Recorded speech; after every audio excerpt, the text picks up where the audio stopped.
예, 안녕하십니까. 구독을 많이 해주시고, 시청을 많이 해주시고 해서 전부 다 고맙습니다만은, 그렇게 사람이 늘어나니까, 또 어떤 사람은 들어와서, 욕을 하는 사람도 있고 그렇습니다. 근데, 욕을 하는 거는 제가 잘못하면 얼마든지 욕을 얻어먹어도 좋습니다. 근데 욕하는 이유를 말하고 욕을 해야 내가 이건 잘못했구나 그렇게 생각을 할 수 있는데, 그냥 무조건 돌아가 미친놈 또 별놈 다 보겠네 하고 이런 식으로 욕을 하는데, 당신이 잘못 설명하니까 미쳤다 이렇게 이야기해줘야 다음에 내가 고치든지 뭐든지 할 수가 있는데, 그렇게 막연히 욕만 하는 거는 어떻게 보면은 저희 유튜브뿐 아니고 다른 데도 마찬가지입니다.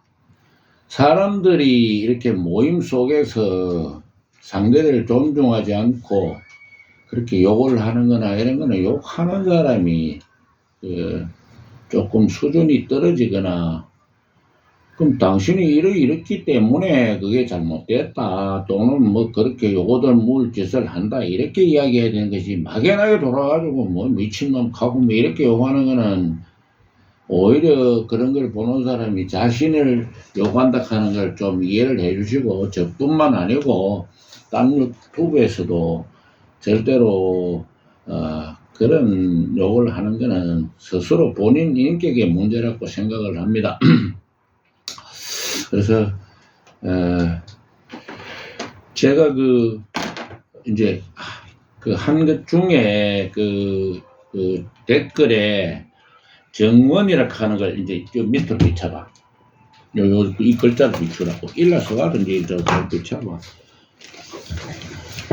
제가 제 시에 보면 정원이라고 이렇게 써야 되는데, 정원이라고 이렇게 동사원자를 일반적으로 쓰는 게 정원이라고 이런 식으로 통상 씁니다.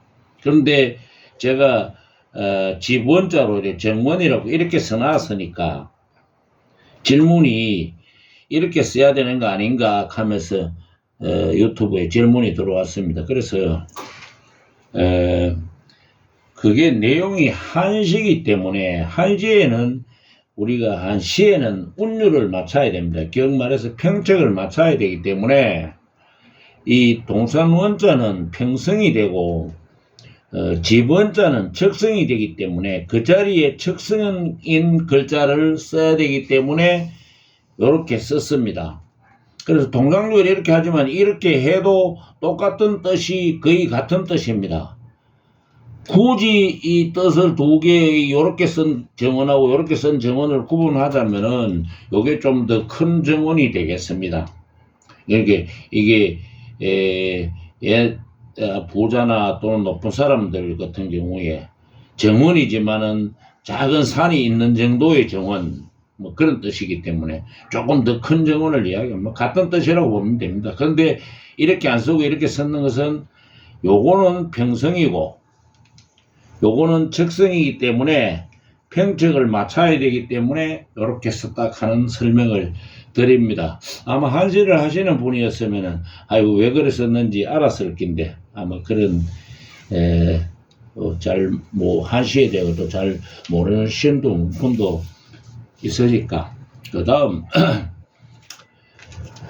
한두 번만 하고, 서예는 사실은 저보다 더 많은 강의를 하시는 분도 있고 또 많이 아시는 분들도 있고 이래서 처음에 말씀드린 것처럼 제가 서예를 하면서 경험한 어떤 그런 부분들을 더 뒤에 하시는 분이 조금이라도 도움이 될까 싶어서 이렇게 말씀드리는 것인데, 제가 글을 잘 써서 그렇게 말하는 것도 아니고 제 경험을 이야기하는 겁니다. 그래서 조금 더 잘 하시는 분들이 보면은 쓸데없는 소리도 될 수 있고 이렇기 때문에 한두 번만 더 하고, 다음에 저는 원래 한시 쪽에 방송을 하려고 생각을 하고 있습니다. 자, 달월자를 쓰는데, 지금 보면, 요 자는 요렇게 약간 요렇게 썼고, 요거는 똑바로 요렇게 껐습니다. 결국 말하면은, 달월자를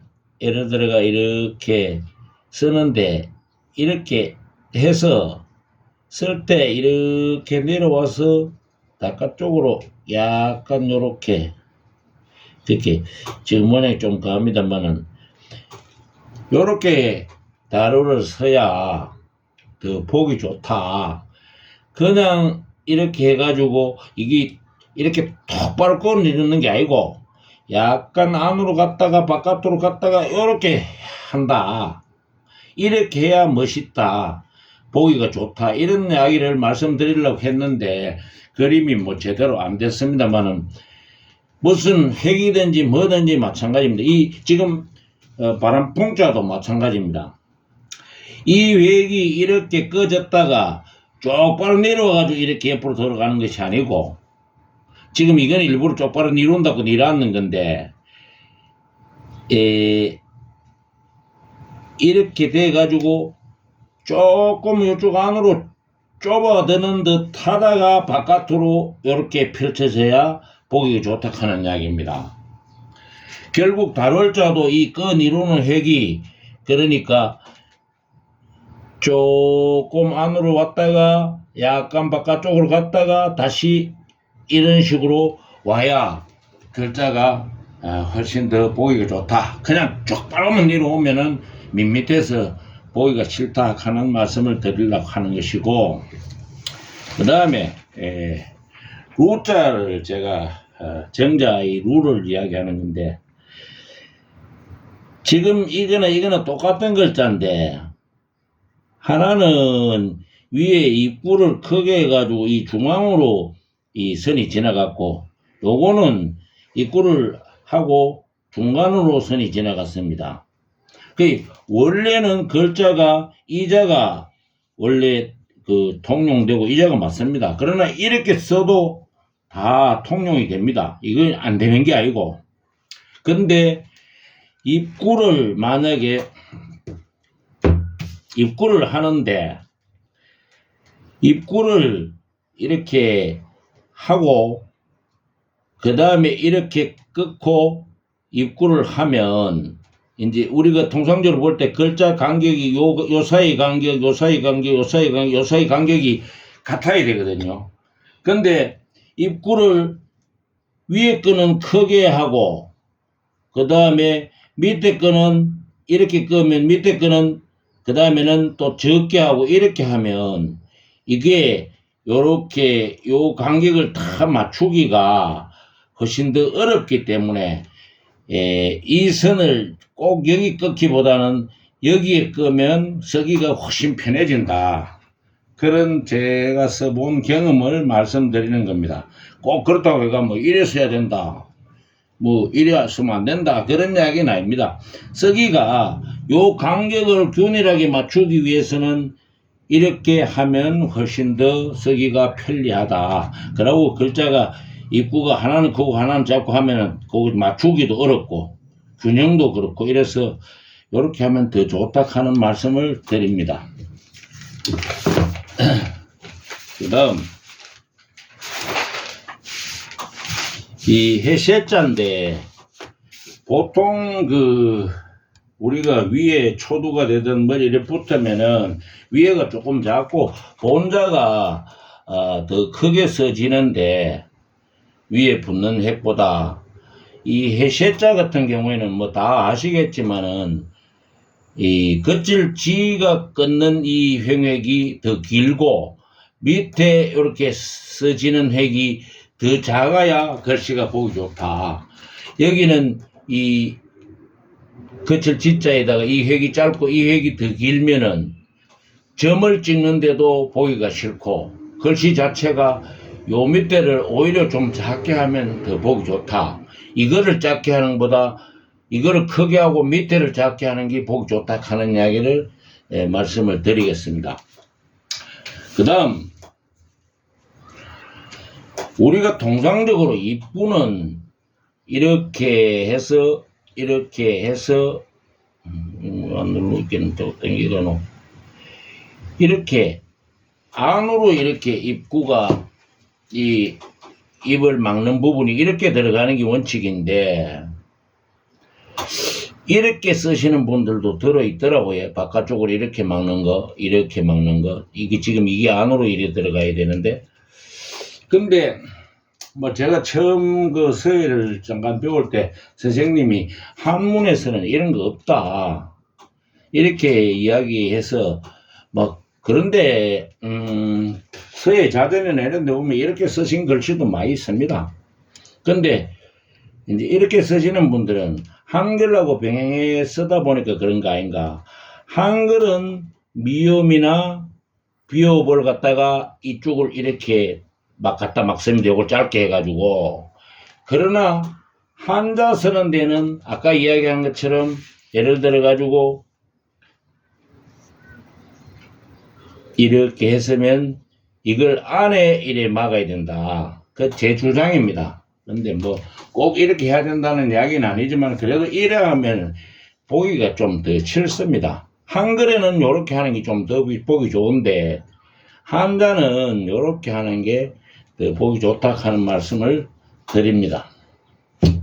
그 다음 지난번에 그 글씨 쓰다 보면 작아지는 글씨를 이야기를 했었는데 우리가 통상적으로 보면은 쓰이자를 쓰다 보면은 이렇게 그냥 이렇게 끈이라가 그냥 이렇게 해서 그냥 이렇게 하는 경우가 대부분인데 이자도 글씨 크기가 작아지는 글씨 중에 하나입니다.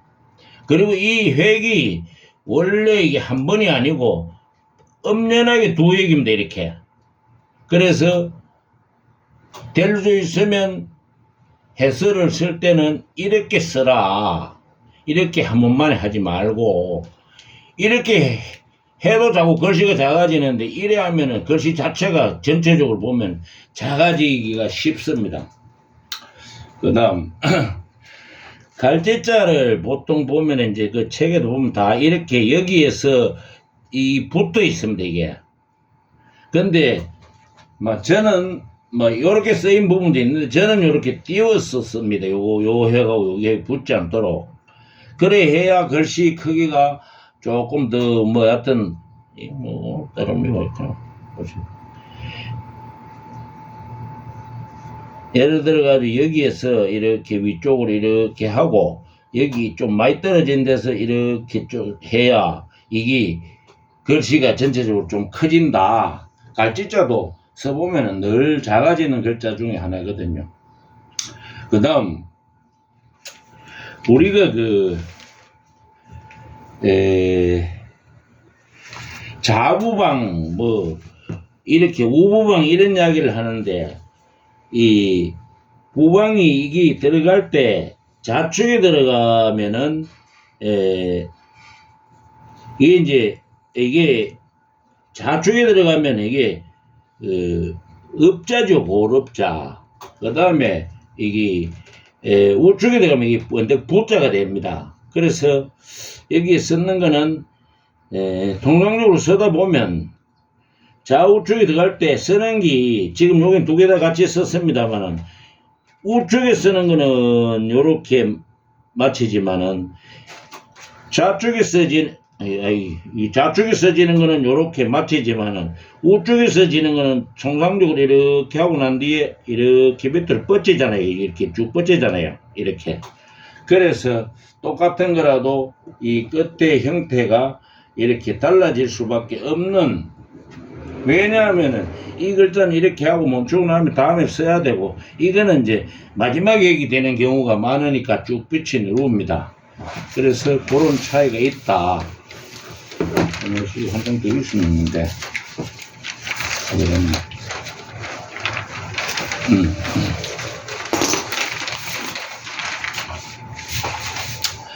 자, 좀 전에 설명드린 것이 이렇게 우측에 오면은 이렇게 붙여지고 이렇게 좌측에 오면은 끝맺음을 이렇게 한다 하는 말씀을 드립니다. 이건 뭐 안 해도 다 아시는 내용이죠. 그 다음 뭐 한 가지 더 말씀을 드리면은 제가 석삼자를 일부러 중앙이 좀 작도록 이렇게 썼는데, 아예 습관적으로 횡액을 쓸 때는, 예를 들어 가지고 횡액을 쓸 때는 이게 여기에서 굵었다가 가늘어졌다가 이렇게 굵어지는, 이거를 습관적으로 자꾸 이렇게 하면은 글씨가 전체적으로 보면 훨씬 보기 좋아집니다.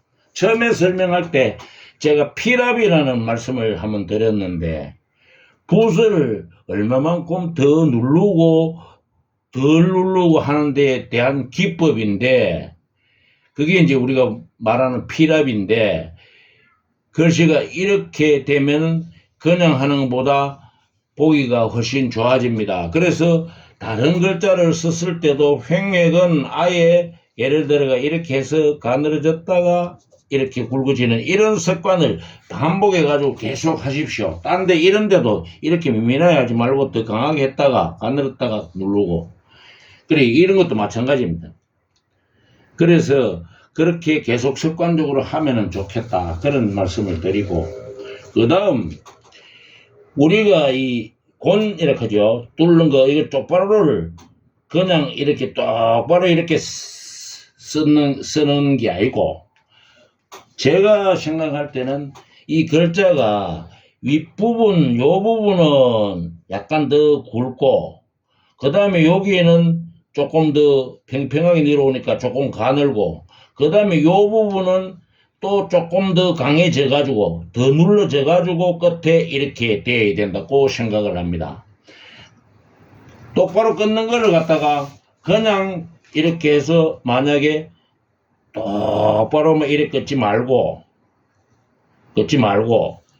만약에 제가 얘기하는 이렇게 해서 강하게 해가지고 여는 좀 강해지면서 위축하면서 조금 덜 강했다가 끝에 가서는 다시 강해졌다가, 그래 요래 해락하는 이야기입니다. 이래 하는 습관을 자꾸 들려야 요거 좀 더 굵어지고 여기가 강해지고, 요렇게 해야 글씨가 자꾸 써도 보기 좋다.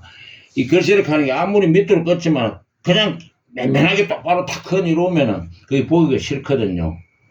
그래서 평소에 딴 것도, 이것도 맹피랍 아닙니까? 그죠? 더 눌렀다가 조금 더 눌렀다가 띄는 것.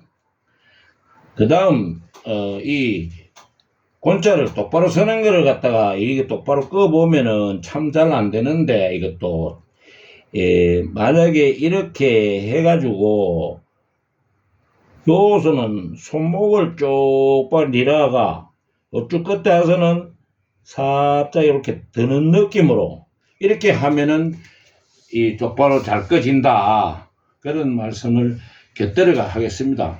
그래서 제가 하는 게 다 무슨 다 맞다 뭐 이런 이야기는 아닙니다. 제가 경험해 보니까 이렇게 해보니까 더 하기에 편하더라 하는 말씀을 드리는 것이고, 저는 뭐 서예 내가 전문가도 아니고 뭐 한시 전문가도 아닙니다. 서예는 워낙 지금 인터넷이나 외에도 훌륭하신 분들이 많이 하기 때문에 될 수는 저는 이야기를 안 하려고 하는데, 그래도 글씨를 이렇게 구체적으로 이렇게 설명해 주는 부분이 조금 부족하지 않나 싶어서 잠깐 말씀을 드렸고, 원래 제가 하고자 했던 게 시니까 뭐 조금 시간이 남았으면 제가